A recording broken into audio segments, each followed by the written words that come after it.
Siamo qui con Peter Singer, filosofo di fama mondiale, molto famoso per il suo libro Animal Liberation, che ha creato un movimento animalista conosciuto in tutto il mondo, quindi infatti lui stesso è considerato il padre dell'animalismo. E siamo qui in occasione del suo tour per la promozione del suo nuovo libro. And we can start from your new book, this La cosa migliore che tu puoi fare. Why this book? The book describes the emergence of a new social movement called effective altruism, which to some extent takes its guiding thought from an article that I wrote many years ago. So I wanted to write the book both to explore the philosophical basis for the movement and also to describe the movement as it has existed in the real world, some of the people who've been influential in it, and to encourage others to see this as a good way to live. You think that people is ready for this thinking? I think some people are ready for it. I wouldn't claim that everybody is ready to be an effective altruist, but I think it's important for the movement to grow because the more people who live like this, the more normal it will become, and the more other people who will be encouraged to join in. Very often it's hard to get a movement started because people don't want to look strange, they don't want to not do what their friends are doing, but if they can connect with other people who are already part of the effective altruism movement, they will find it easier to join themselves.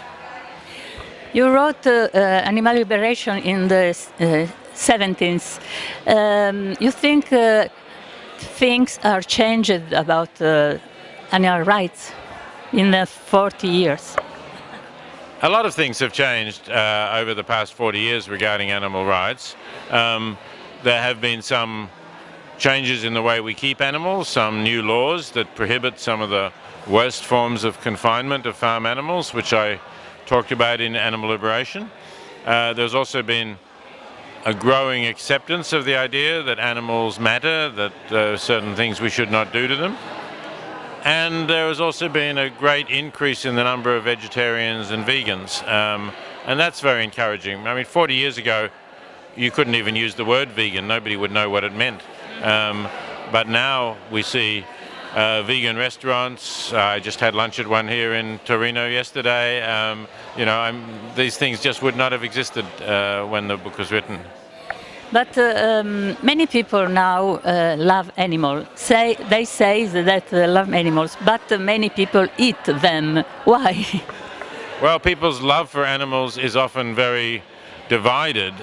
It's focused mostly on dogs and cats, perhaps on horses, perhaps some exotic wild animals, on gorillas or lions or something like that.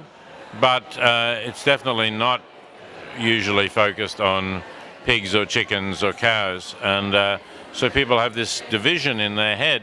They say they love animals, but they just ignore the fact that the piece of meat on their plate was once an animal that probably was cruelly treated, and by buying it and eating it, they're just supporting the continuation of that cruel treatment. You think that religions have a role in this situation, planetary situation?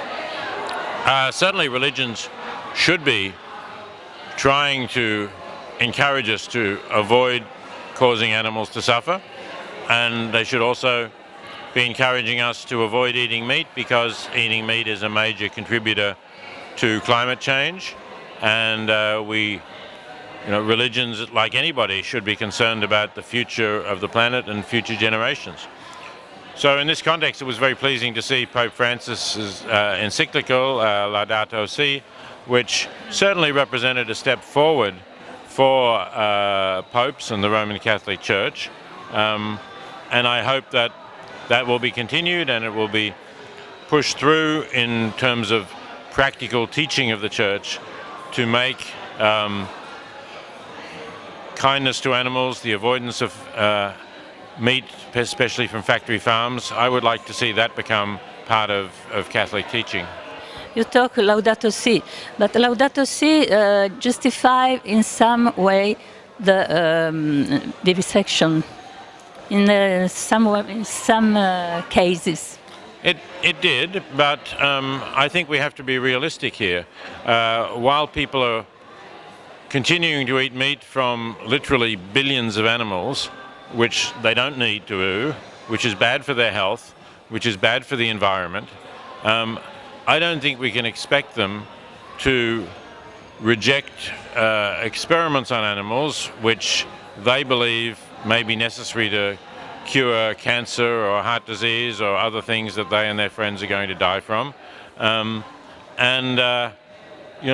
think really this is not a battle that we are ready to fight at this stage. I think the larger and more important battle is the one against the use of animals for food, and I think that is also more winnable because we can easily point to examples of people living long and healthy and happy lives who don't eat animals. If you think to the future, 100 years to the future, how you imagine the situation for animals and planet?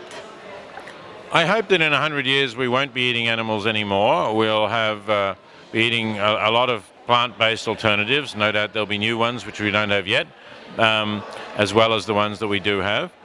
And because people are no longer eating animals, they will be much more open to the idea that we should have equal consideration for the interests of animals. They will not feel, as so many people do now, that they have to somehow persuade themselves that animals are inferior beings who don't really matter.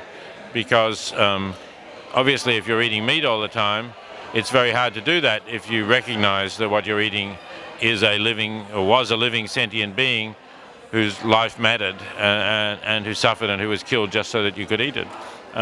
So I hope that once we stop eating animals, we'll also change all of those attitudes as well. So, in conclusion, what is your suggestion for the next step to help animals?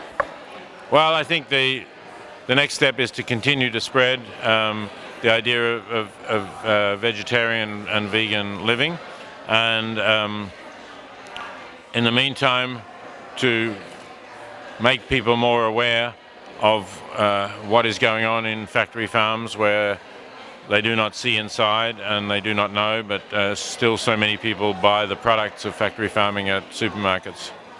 Thank you very much.